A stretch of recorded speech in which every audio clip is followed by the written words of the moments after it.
يقول الناظم العمري تذكر زمان كان فيه الطيب يذكر، وذاك المجتمع ما فيه منكر، وكل كان مشغول بحاله.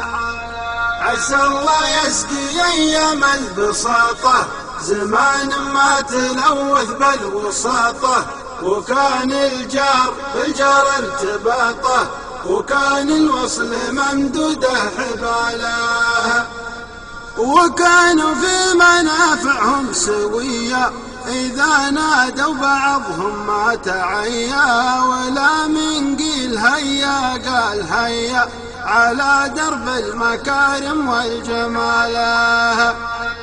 وكان الشخص يسمع قول عمه إذا ناداه حالا راح يمه، يلبي لو طلب روحه ودمه، وهذا سلم رواد الشكاله.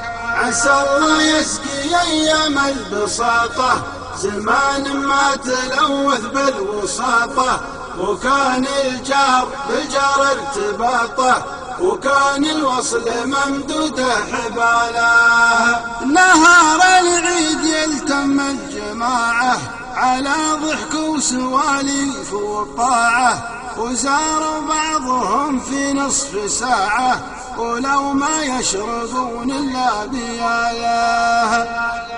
وكان الغيث ينزل كل ليلة نرى المطلع لنا سلسلة، وصارت الأرض الخضرة جميلة وشكل العشب من شفه ساله. عسى الله يسقي أيام البساطة زمان ما تلوث بالوساطة، وكان الجار بالجار